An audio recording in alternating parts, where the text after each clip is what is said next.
Start. नमस्ते भाइयों, आपका बहुत बहुत स्वागत है हमारे चैनल पे।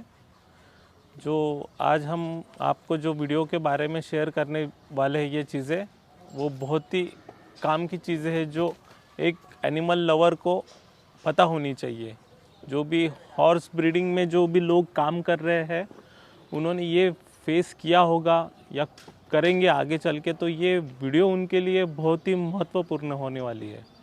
तो हमारे साथ में है पीयूष भाई, जो अपने अनुभव के बारे में, अपने पास में जो भी नॉलेज है उसको शेयर करेंगे। तो मैं पूछना चाहूँगा कि इनका लोकेशन कहाँ पे है, इनका फार्म का नाम क्या है, ताकि आपको लोकेशन के बारे में पता चले इनके फार्म के। पीयूष भाई बताइए दर्शकों नमस्ते को। भाइयों, पहले तो मैं स्वागत करना चाहूँगा। हमारा ये जो फार्म है वो एम्पायर स्टेट फार्म है और ये लोकेटेड है अकोला में, ज़िला अकोला और स्टेट महाराष्ट्र। ये जुने शहर में आता है, अकोला सिटी में, ओल्ड सिटी है अकोला, उसमें आता है। मेरा एक्सपीरियंस ऐसा रहा है कि जो न्यूली जो हॉर्स लवर है और जो भी ये ब्रीडिंग में आने वाले हैं और वो जो आना चाहते हैं, उनके लिए उनको क्या प्रॉब्लम फेस करना पड़ेगा और मैंने मेरे तरफ से क्या प्रॉब्लम फेस किया है, वो ये माध्यम से मैं बताना चाहूँगा। क्योंकि कैसा है, यहाँ पर ऐसा है कि ये जो जानवर है वो इक्वाइन जानवर है और इसके बारे में ज़्यादा माहिती और नॉलेज यहाँ के डॉक्टर्स को भी नहीं है। क्योंकि इसको जो डॉक्टर्स लगते हैं वो प्रोफेशनली लगते हैं और कैसा किसी भी डॉक्टर या काऊ या बफेलो वाले डॉक्टर को ये मतलब जानवरों को ट्रीट नहीं करते आता। और जो भी मेरे को प्रॉब्लम गया वो मैं आज आपके सामने, थोड़े से मेरे पास फ़ोटोज़ है और वीडियोज़ है जो मैंने कलेक्ट किए है और जो मेरा एक्सपीरियंस रहा है 15 दिनों का, जो भी एक्सपीरियंस रहा है और मेरे को जो फेस करना पड़ा वो आपको फेस नहीं करना पड़े, बस इसके लिए मेरी इतना एक प्रयत्न है, वो मैं आपके सामने रखना चाहता हूँ। स्टार्ट। पीयूष भाई हमें बताइए कि आपका अनुभव कैसा रहा जब घोड़ी हीट पे आई, आपने उसको मेट कराया, फिर वहाँ से लेके जो साइकिल है 10 महीने का, वो टाइम पे आपने क्या क्या चीज़ें की, वो अपने को डिटेल में नहीं जाना है, पर वो एक दर्शकों तक पहुँचे कि आप पूरा टाइम आपने उसको दिया है। जो आप टाइम देंगे वही आप पाएंगे, वही दर्शकों को समझना चाहिए। यही उद्देश्य है अपना। पहले तो भाई कैसा है, ये ब्रीडिंग का जो टाइम है वो तो बहुत बड़ा है और वो मैं बता नहीं पाऊँगा, तभी भी एक शॉर्ट में बताता हूँ। कैसा है, जो बीज अपन बोते हैं वही निकलता है, ऐसा ही बोलते हैं ना, बेर बोएंगे तो बेरी के कांटे ही आएंगे। हाँ। और फल बोएंगे अच्छा तो आम का फल बोएंगे तो आम ही आएंगे। तो इसी तरह ये ब्रीडिंग है। तो इसका एक्सपीरियंस ऐसा रहा है कि जो पहले अपने को जो ब्रीडिंग में मेल और फीमेल लेना है वो अच्छी क्वालिटी की लेना है और उसको अच्छी क्वालिटी से ब्रीड करना है। अपने पास अच्छी क्वालिटी की ब्रीडिंग के लिए मेल या फीमेल नहीं रहेंगे तो अच्छे बच्चे जो आपको होना चाहिए, जो आप सपना देखते हैं, वो पूरा नहीं होगा आपका। तो उसके लिए मैंने पहले अच्छा मेल और अच्छी फीमेल लिया, सिलेक्ट किया और उनकी ब्रीडिंग करवाया। तो ब्रीडिंग का जो टाइम है, मैं इतना एक्सपीरियंस नहीं हूँ भाई कि मेरा खुद का अनुभव नहीं है इतना, क्योंकि मेरी इतनी उम्र भी नहीं है और मेरा इतना टाइम्स भी नहीं इनके साथ स्पेंड होता। पर जो अपने हॉर्स फैमिली में और वो घोड़ा फैमिली में जो उसके बहुत अच्छे से केयर टेकर है और जो अच्छा केयर करते हैं उसका, और जो इसमें बहुत माहिर है, दिनेश जैन नाम के सर है। अच्छा, उदयपुर वाले। हाँ, उदयपुर कृष्णा रेंज फार्म जिनका है। हाँ, कृष्णा रेंज फार्म है, उनका बहुत एक्सपीरियंस है इसमें। तो उनसे मैं हर वक्त राय लेता हूँ। उनका नंबर आपको यूट्यूब आपके पास होगा या बहुत से वीडियो है उनके कवर करे हुए लोगों ने, तो उनका नंबर वहाँ पे मिल जाएगा आपको। बहुत अच्छे स्वभाव के और बहुत ही अच्छे आदमी है। उनका सिर्फ उद्देश्य इतना है कि घोड़ों के लिए या घोड़ों के ब्रीडिंग के लिए लोग सामने आने को ना और उनकी हेल्प होने को ना, बस इतना ही हेल्प उनका उद्देश्य है, बाकी कोई उद्देश्य नहीं है। हाँ, पहले तो सर के कांटेक्ट में था मैं, तो सर के कांटेक्ट में पहले से कांटेक्ट में रहा मैं। तो सर ने जैसा जैसा गाइडेंस दिया तो वैसा वैसा मैंने फॉलो किया। फर्स्टली प्रॉब्लम क्या गया इसमें कि सर वहाँ से बताते थे जो फीडिंग तो यहाँ पे अवेलेबल नहीं होता, क्योंकि ये जो हमारा ज़िला है अकोला, यहाँ पे जो उन्होंने जो का दलिया वगैरह जो बताते हैं वो यहाँ पे मिलता नहीं है। तो हमारे यहाँ पे चने का कुटार मिलता है, तो चने का कुटार वगैरह खिलाते हैं और वही फीडिंग करते हैं हमें। तो कैसा है, उसमें जो एनर्जी रहती है और जो ये कुटार में एनर्जी रहती है वो इतनी घोड़ों को या जानवरों को मिलती नहीं है, इसके लिए वो प्रॉब्लम जाता है। इसलिए कहते हैं ना कि मतलब कि घोड़ों के लिए मतलब वो मिट्टी भी चाहिए कि वो अनाज वो पैदा कर सके, तो वो मिट्टी मिली नहीं समझो। तो तभी भी जो ब्रीड मिले मेरे को, तो वो अच्छे ब्रीड मिले, तो अच्छी ब्रीडिंग हुई। रिजल्ट तो सब लोग देख ही चुके हैं। अभी ये वीडियो में आके जो बच्चा है उसका नाम शेषनाग रखा है।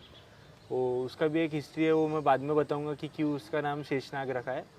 तो भाई जो समझो, पहले तो हम पहले से बोलते कि दिनेश जैन की कैसे कांटेक्ट में आए या उनसे फ़ोन वगैरह कैसे बातचीत हुई, तो उनके रेफरेंस में जो भी मेरे को प्रॉब्लम या जो भी इसमें फेस करना पड़ा या जो भी प्रॉब्लम फेस करने पड़े, तो मैं टोटली डायरेक्टली कॉल लगाता था सर को और सर से पूछ लेता था कि बस सर ये प्रॉब्लम आ रहा है। तो कैसा भी जो भी इंफॉर्मेशन होना है उसके लिए अच्छा गुरु चाहिए, और ये फील्ड में मेरे को लगता है कि दिनेश जैन से अच्छे गुरु मेरे लिए कोई नहीं है, क्योंकि ये फील्ड में उनकी नॉलेज बहुत अच्छी सी है। आपका अनुभव क्या रहा जब घोड़ी ने ठान दिया, उसके बारे में क्या बता पाएंगे आप? ठान का ऐसा है भाई, जब 27 तारीख को सुबह घोड़ी ने ठान दिया मेरे, मेल बच्चा है, मेल बच्चा दिया, तो सब कुछ अच्छा था। सर से बातचीत हुई, सब नॉर्मल था, बच्चा भी एकदम नॉर्मल था, दूध भी पी रहा था, अच्छे से खड़ा हो गया। जो सर ने बताया क्लीनिंग की प्रोसेस, क्लीनिंग भी किया मैंने, अच्छे से क्लीन किया घोड़ी को। उन्होंने बोला थोड़ा सा गर्म पानी से, थोड़े से मुलायम से गर्म पानी से उसकी थोड़ी नहला दिया, उसके थान वगैरह साफ कर दिए, और बच्चे को भी थोड़ा सा पोंछ लिया अच्छे से। तो सब पहले दिन नॉर्मल था। उन्होंने बोला कि उनको जार गिर नहीं रहा था उसका, तो सर ने बताया उसको आपने कहाँ पे बांधा है। मैंने बोला सर पक्की जगह पे बांधा है। तो एक काम कीजिए, घोड़ी को छोड़िए, बोले थोड़ी कच्ची जगह पे। कच्ची जगह मीन्स थोड़ा सा मडी होना, मतलब मिट्टी होना या थोड़ा रेत वगैरह, नरम जगह होना जहाँ पे घोड़ी बैठ सके।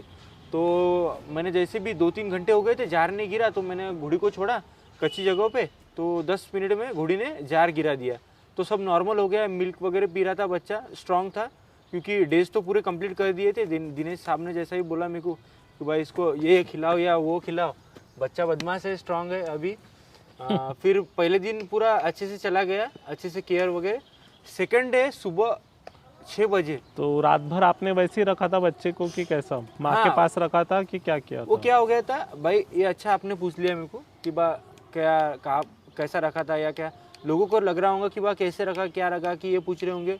तो नहीं, इसमें क्या प्रॉब्लम रहती है भाई कि जब बच्चा दिन भर, या घोड़ी को अच्छा कैल्शियम रहता है और जो अच्छा खाना देते हैं ना, तो घोड़ी को बहुत दूध आ जाता है बराबर, और कैल्शियम से बहुत दूध आ जाता है। तो क्या होता है, जब अपन अच्छी केयर लेते हैं घोड़ी की प्रेगनेंसी के वक्त, तो दूध बहुत अच्छा आ जाता है। तो उसमें क्या होता है, बच्चे को पता नहीं चलता है, क्योंकि एक दिन का बच्चा कितना समझ पाएगा, तो उसकी समझ के अनुसार वो 10-10 मिनट में, 15-15 मिनट में, आधी घंटे में दूध पीते रहता है। तो ऐसा बोलते हैं कि वो उसके प्रमाण के हिसाब से, पेट के हिसाब से दूध पीता है, पर घोड़े को इतना समझता नहीं, मेरी नॉलेज इतनी है। तो उसने दिन भर में इतना दूध पी लिया कि मुझे ऐसा लगा कि इसकी भी एक पहली हिस्ट्री थी। जो मेरा पहला बच्चा था, तो ऐसे ही गुजर गया, दिन भर दूध पिया उसने, और सुबह से उसको लूज मोशंस होने शुरू हो गए, और लूज मोशन इतने हार्ड हो गए और इतने डेंजरस हो गए कि ब्लीडिंग होके बच्चा मर गया, बहुत इन्फेक्शन हो गया था। अच्छा, तो दिन में 8-10 बार लूज मोशन होना, पतली लीड डालना, 10 के ऊपर 12-15 बार लूज मोशन किया इसने। अच्छा, तो मैं थोड़ा डर गया। मैंने बोला सुबह भी इसने, मतलब सुबह हो गई, ये बच्चा अच्छा था, सेकंड, ये जो बच्चा है वो सेकंड बच्चा है। हाँ। तो ये बच्चा अच्छा था, तो सुबह हो गई 6 बजे इसने लूज मोशन किया, पतला, सेम लूज मोशन जो पहले किया था। तो वही डर लग रहा था आपको कि ये भी, इसको भी 10 न लग जाए। हाँ, इसको भी 10 न लग जाए। तो मैंने फिर सुबह फ़ोन किया दिनेश साहब को, समझो 8-1 बजे फ़ोन किए। दिनेश साहब इतने अच्छे हैं कि उन्होंने 8 बजे फ़ोन उठा लिया, और मैंने बोला सर उसको भी 10 लग गए, तो अब क्या करूँ? तो सर ने ट्रीटमेंट बताया कि एक काम कीजिए, ये ट्रीटमेंट करके देखिए, गोली देके।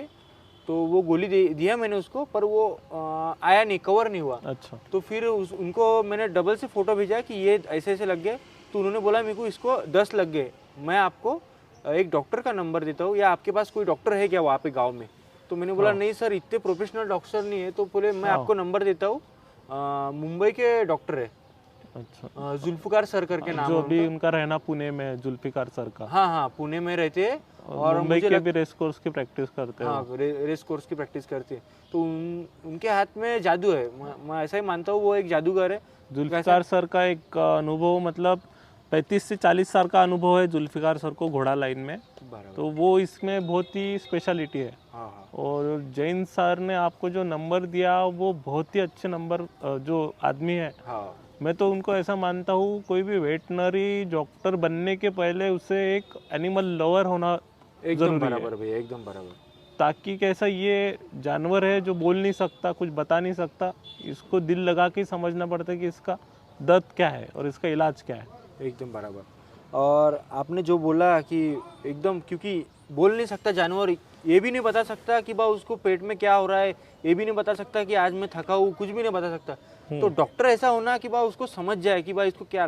और सर इतने प्रोफेशनल है ये फील्ड में, मैं फोटो बताता था और वो उसकी डिसीज समझ लेते थे कि भाई इसको आज ये हो गया। मतलब बिहेवियर पैटर्न क्या है बच्चे का, खा रहा है नहीं खा रहा है, कितने टाइम लीड कर रहा है, ये सब डिटेल आपने उनसे शेयर की। एकदम, मतलब मेरे को इतना पता भी नहीं था कि बा डॉक्टर इतना सपोर्ट करता है या कुछ, पर सर इतने अच्छे हैं कि बा टाइम टू टाइम उनका फ़ोन आता था मेरे को कि बा क्या है, मेरे को सिचुएशन बताइए, या फ़ोटो भेजिए, या वीडियो भेजिए, या सब कुछ, क्या खिला रहे हो, क्या पिला रहे हो, सब कुछ, या जगह का फ़ोटो, कहाँ पे आप रख रहे हैं, वातावरण कैसा है, वो ऊपर फैन है क्या, आजू बाजू धूप लग रही क्या, यहाँ तक के मुझे नहीं पता था कि बा एक वेटरनरियन भी इतना केयर करता है। वो एक छोटे बच्चे का, जो ह्यूमन का एक छोटा बच्चा है, जितनी केयर बताते हैं उतनी केयर करना बताते हो आपको, क्योंकि बच्चा तो बच्चा है, ह्यूमन का हो या वेटरनरी का, वो फ़र्क नहीं करते। तो वो फ़र्क तो मैंने मतलब उनसे ही सीखा कि जानवर में और ह्यूमंस में फ़र्क नहीं होता। तो फिर उसके बाद में उन्होंने बताया मुझे कि आपके बच्चे को ये प्रॉब्लम हुई है, आपको ये इंजेक्शंस और सलाइंस देनी है। मतलब तो मैंने बोला ठीक है। क्या था सिचुएशन वो, मतलब पहले दिन ही उन्होंने बता दिया था कि कैसा था? नहीं, पहले दिन क्या हुआ भाई कि पहले दिन जब बच्चे ने दस्त किया था तो मैं तो डर गया था पूरी तरह से, पर सर ने बताया कि डरने की कुछ बात नहीं, नॉर्मल डायरिया हो सकता है, नॉर्मल डायरिया हो सकता है, और सलाइंस वगैरह और ये सब दे दीजिए। मतलब उन्होंने थोड़ी ट्रीटमेंट बताई, नॉर्मल ट्रीटमेंट जो फर्स्टली ट्रीटमेंट करती है, वो ट्रीटमेंट बताई मुझे, और हमने वो ट्रीटमेंट फॉलो किया, जो भी ट्रीटमेंट है। तो उन्होंने बताया सबसे पहले कैसा है, ये जानवर ऐसे है कि इनको ट्रीटमेंट बहुत जल्दी और टाइम पे होना है। तो अपने को ख्याल रखना है कि जो टाइम पे सर ने बताया वो टाइम पे इसको इंजेक्शन्स और सलाइन मिल जाए प्रॉपरली। छोटी जरा ते पायजोर जातो खवराला फक्त तेवढा काल जाईल। तो प्रॉब्लम ऐसा है कि टाइम पे होना है सब कुछ, जो चीज़ें है अपने को टाइम पे करना है, और इसमें धैर्य इतना रखना है आपको कि एकदम अपना मन एकदम शांत रखना है और धैर्यवान रहना है इसमें, और सर पे विश्वास करना है जो भी और ट्रीटमेंट करेंगे। पूरा विश्वास करेंगे तो सर पे पूरा विश्वास करना है। सर जो बोलेंगे वो फॉलो कीजिए, आपको 100% वीडियो 100% रिजल्ट मिलेगा बच्चे में या जानवर में। तो क्या हुआ, पहले दिन ऐसा हुआ, तो दूसरे दिन थोड़ी सी लैट्रिन बढ़ गई उसकी। तो सर ने बताया जो ये किया, हम जो भी प्रॉब्लम्स, मतलब जो भी ट्रीटमेंट बताया वो किया, तो उसकी थोड़ी प्रॉब्लम बढ़ गई। तो हम टोटली डर गए कि क्या है, कैसा करना। तो सर ने बताया कि ठीक है, डरिए मत आप। हाँ, तो बोलिए। तो सर का जो आपने बताया कि जैसे दूसरे दिन उसका थोड़ा रिकवर था और तीसरे दिन फिर से नई मुसीबत आपके सामने आई, जो मुसीबत का आपको डर था। प्रॉब्लम क्या हुआ भाई पता है क्या, 2 दिन के, मतलब 2 दिन हमने वो ट्रीटमेंट किया जो सर ने बताया। तो कैसा है, अब जैसे धूप खाने से रूप नहीं आता ना, तो वैसे ट्रीटमेंट का भी रहता है कि आपने एकदम से ट्रीटमेंट दे दिए और एकदम से अच्छा हो गया, तो एकदम से ऐसा नहीं होता ना। तो उसके लिए थोड़ा सब्र करना पड़ता है। थोड़ा डायग्नोस करने में थोड़ी देरी लगती है उसकी, कि क्या हो पाएगा क्या नहीं। हाँ, तो क्या था बताया क्या, तो क्या हुआ, दूसरे दिन फिर 2 दिन हो गए वो ट्रीटमेंट के। फिर तीसरे दिन बच्चे ने क्या किया, मतलब जो लूज मोशंस कर रहा था, उस मोशन में फिर से ब्लीडिंग आ गई। अच्छा। तो मैंने बोला कि अब ये क्या हो गया, अपन ट्रीटमेंट भी कर लिए, तो क्या फिर ऐसा क्यों मतलब कि पहले 2 दिन ब्लीडिंग नहीं था, पर ये तीसरा दिन जब आया तब ब्लीडिंग हो गया। तो मैंने सर को फ़ोन किया, और मैं आपको फोटोज दिखा दूंगा स्क्रीन पे कि क्या ब्लीडिंग थी और कैसा था, क्या मोशंस था। तो उसमें क्या हो गया, तो ब्लीडिंग आ गई। तो फिर मैंने वैसे ही फ़ोटोज़ वगैरह वीडियोस में टोटली सर के कांटेक्ट में था, और सर मुझे फ़ोन करके या मैं सर को फ़ोन करके पूछ लेता था, और बता देते थे सर कि ये ट्रीटमेंट करनी है या ये सर को पूछना है। तो फिर क्या हुआ, तीसरे दिन जब मैंने बताया सर को कि ये प्रॉब्लम आ गई, तो फोटोज़ मैंने बताए, सर ने बताया मुझे फ़ोटोज़ भेजिए, तो फोटोज़ भेजे मैंने, तो सर ने बताया कि अब थोड़ा प्रॉब्लम में आ गए, अब थोड़ी ट्रीटमेंट अपने को अच्छी और मतलब थोड़ी सीरियसली थोड़ा ट्रीट करना पड़ेगा इसको। मतलब जो इशू जो आप बात कर रहे थे पिछले बच्चे का कि जो उसके कारण आपका बच्चा गया, तो वो सर का बोलना वही था कि जो क्लोस्टरडाइज का इन्फेक्शन है। हाँ, तो इसी तरह का जो मतलब सर ने जो डायग्नोस किया है, तो वो उन्होंने मुझे एक बीमारी का नाम बोला, तो वो बीमारी बच्चे को मेरे हो गई। डिसेंट्री बोल सकेंगे जिसे अपन कि हाँ, हो रही ऐसा है, भी बोल सकेंगे, पर कैसा सर अब बोलना नहीं चाहते होंगे वो टाइम पे कि क्या हालत क्या है बच्चे। मेरी भी मतलब मैं भी नहीं बता सकता आपको प्रॉपरली क्या हुआ या क्या नहीं, पर सर ने डायग्नोस किया प्रॉपरली और हमने उसकी ट्रीटमेंट शुरू कर दिया। तो फर्स्ट दिन क्या हुआ, सर ने बताया कि सुबह शाम आपको ये फ्लूइड चढ़ाना है, तो टाइम पे जो टाइम सर ने बोला था वो टाइम मैंने फ्लूइड चढ़ा दिया सर। फ्लूइड के साथ में कुछ एंटीडोट वगैरह भी दिए होंगे। उन्होंने हायर एंटीबॉडीज दी थी, जो एंटीबॉडीज मैं बोलता ना, मेरे इधर का जो क्रिटिकल पेशेंट, हाँ जो भी मतलब नहीं, मेरे यहाँ पे जो वेटरनरी काम करता है या जो भी इंजेक्शन लेता है, वो भी देने में हिचकिचा रहा था कि भाई ये कौन सी एंटीबॉडीज है और ये किसने दिया आपको, कि भाई मतलब उसको भी लगा कि भाई ये इतने हाई एंटीबॉडीज कैसे दिया। तो मैंने बोला, सिर्फ मैंने सर पे भरोसा रखा और उसको बोला सिर्फ आप लगा दीजिए सर, टेंशन मत लीजिए। तो उन्होंने भी काफ़ी अच्छा कोऑपरेट किया आपको। हाँ, वो सर भी बहुत अच्छे, शुभम सर का नाम करके है, उन्होंने बहुत अच्छा कोऑपरेट किया और सुबह शाम आके उन्होंने ट्रीटमेंट किया। अच्छा। तो 3 दिन के बाद क्या हुआ भाई, वो दस्त कम हो गई। हाँ, तो 2 दिन अच्छा रहा बच्चा, उसके बाद में फिर से दस्त चालू हो गए उसको। तो मैंने सर को डबल से फ़ोन कर दिया, मैंने बोला सर अपन इतनी ट्रीटमेंट कर रहे हैं, बच्चा डबल से रिकवर नहीं हो रहा है। तो सर बोले ठीक है, आप जो जगह जहाँ पे ये जगह है वो जगह से जगह चेंज कर दीजिए। रिवर्स आया होगा जो भी इन्फेक्शन था। उनका कहना था कि जो जगह पे अपन ने इसको बांधा है या जो जगह पे अपन ने इसको रखा है वो जगह पे इन्फेक्शन है। तो उन्होंने हमको जगह चेंज करने के लिए, तो हमने जैसा सर ने कहा भरोसा रख के वो जगह भी चेंज कर दिए, हम जगह चेंज कर दिए और जो ट्रीटमेंट थी और उन्होंने 3 दिन रिपीट करने को बोला, तो वो भी ट्रीटमेंट हमने रिपीट कर दिए। तो देखिए, मैंने जैसे बोला था धीरज रखना पड़ता है, तो देखिए 3 दिन वो 3 दिन पहले के और ये बाद में ऐसे 7, 8, 9 दिन चले गए, उसके बाद में भी बच्चा रिकवर नहीं हुआ था। तो फिर कैसा, जैसे जैसे तीसरी ट्रीटमेंट हो गई तो उसमें बच्चे ने लूज मोशन करना कम कर दिए। 10 लूज मोशन थे तो 6 कर दिए और थोड़ा धीरे धीरे रिकवरी होते गए धीरे। और जैसा फ्लूइड चढ़ाना बोल रहा था, तो फ्लूइड भी मैं प्रॉपरली चढ़ा था और सभी बातें थोड़ी थोड़ी आराम से होने लगी। एकदम से कुछ नहीं होता है भाई, आपको थोड़ा धीरज रखना पड़ेगा इसमें और धीरज से काम लेना, एकदम से कुछ नहीं होता है। तो उन्होंने बोला कि भरोसा रखिए मेरे पे, तो मैंने भी उनसे भरोसा रखा कि बा ठीक है सर, कोई प्रॉब्लम नहीं, अपन करते हैं। तो वैसे करते गए, हम करते गए। फिर 12वें 13वें दिन दस्त पूरे बंद हो गए। अच्छा, भगवान की कृपा से बोलो या जुल्फकार सर की कृपा से बोलो, मेरे बच्चे ने दस्त करना बंद कर दिया। अच्छा। तो मैंने बोला अब थोड़ा बच्चा काम में आया। तभी मेरे मन में डर था कि 3 बार ट्रीटमेंट करके भी, तो सर बोले अब कुछ नहीं होगा उसको, आप टेंशन मत लीजिए, अच्छे से दूध पिलाइए। और उसमें प्रॉब्लम देखिए, अब मैं आपको बताता हूँ, अब दस्त बंद हो गए। तो इसमें प्रॉब्लम देखिए मुझे क्या है, अब मेरे घोड़ी को दूध कम था। और बच्चे को दूध पिलाती थी घोड़ी? बच्चे को दूध भी नहीं पिलाती थी मेरी घोड़ी, और घोड़ी को दूध कम था, बच्चे को दूध नहीं पिलाती थी।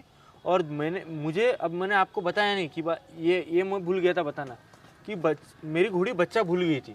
अच्छा, टोटल बच्चा भूल गई थी, वो बच्चे को पास में भी नहीं आने दे रही थी। तो लगाम लगा के दूध पिलाया तो मैंने रोज उसको लगाम लगा के 4 टाइम 5 टाइम 10 टाइम लगाम लगा के उसको दूध पिलाता था। जितने भी टाइम दूध पिलाता था तो लगाम लगा के दूध पिलाता था। मतलब आप 10 दिन घोड़ी के पास में ही थे? घोड़ी के पास। मैं बताऊँ भैया आपको एक बात बताता, मैं सर ने जैसा बोला आपका बच्चा थोड़ा सा सीरियस है, तो मैं आपको बोलता हूँ, मैं घोड़ी के बाजू में मैंने गद्दी और बेड ला लिया। बाज आती है हमारे तरफ, बाज बोलते हैं उसको। तो बाज डाल दिया, खटिया डाल दिया, आप खटिया बोलते होंगे, तो मैंने खटिया डाल दिया।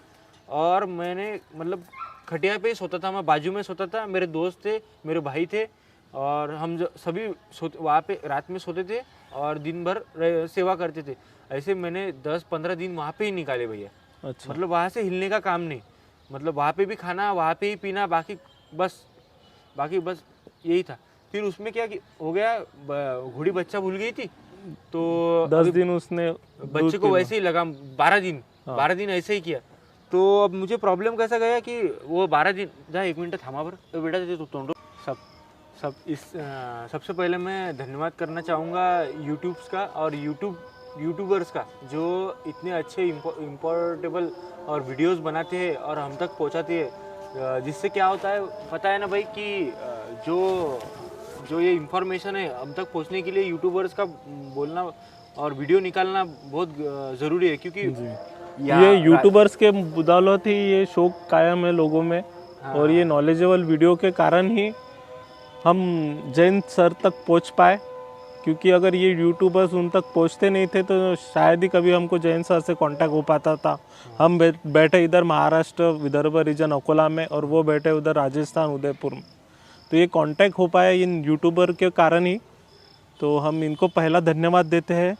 दूसरा धन्यवाद देना चाहेंगे दिनेश जैन साहब को, जो उदयपुर में कृष्णा रांच फार्म के ओनर है उनको, कि जिनके नॉलेज के कारण ही हमको पता चला कि ब्रीडिंग क्या होती है, घोड़े को कैसी देखरेख होती है। इन सब नॉलेज के वजह से ही हम घोड़े पालन कर रहे हैं अभी। और दूसरी जो मेन बात है कि इतने नॉलेज शेयर यूट्यूब से करना ठीक है, पर वो हमारा कॉल अटेंड करना और हमें उस चीज़ के लिए गाइड करना, ये भी बहुत बड़ी बात है। जो दिनेश जैन सर दिन रात एक करके लोगों के लिए, एनिमल लॉवर के लिए कर रहे हैं, उनके लिए मैं बहुत बड़ा आभारी हूँ। और जो मेन चीज़ है कि जो आज डॉक्टर जुल्फ़िकार सर हमारे कांटेक्ट में हैं, वो एक ही बंदे के कारण है, जो दिनेश जैन साहब, उसके लिए भी उनका धन्यवाद। और डॉक्टर जुल्फ़िकार सर ने जो मेहनत ली है ट्रीटमेंट के लिए, वो शायद ही कोई लेता था। वो एक अच्छे एनिमल लवर है और बाद में वो एक वेटरनरी डॉक्टर आए बोले जाएंगे मेरे लिए तो। और उनके वही स्वभाव के कारण ही आज हमारा बच्चा अच्छा है।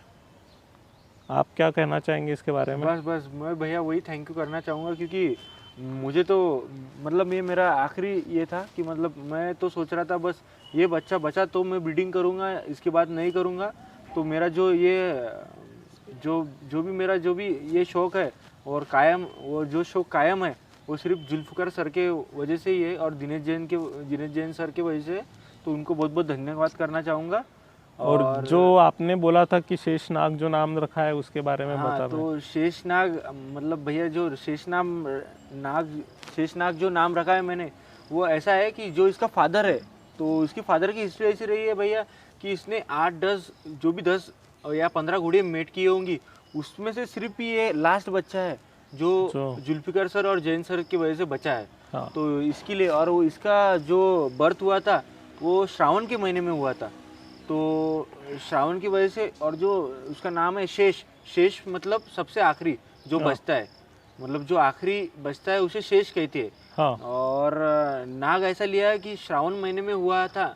हाँ। तो इसके लिए हम जो मानते हैं भोलेनाथ को, इसके लिए तो मैं मतलब भक्त हूँ भोलेनाथ का, तो इसके लिए मैंने उसका नाम नाग रखा है, इसके लिए शेष नाग रखा है मैंने इसका नाम। तो ये उसकी आखिरी। और ठीक है, थैंक यू। बस इतना ही कहना था, इतना एक्सपीरियंस लेना था।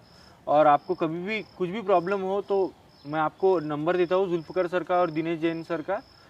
कभी भी आप उनको फ़ोन कीजिए, और जो भी आपको माहिती होना और जो भी आपको प्रॉब्लम्स होना, तो आप उनके माध्यम से आप अपने प्रॉब्लम सॉल्व कर सकते हैं। बस, धन्यवाद।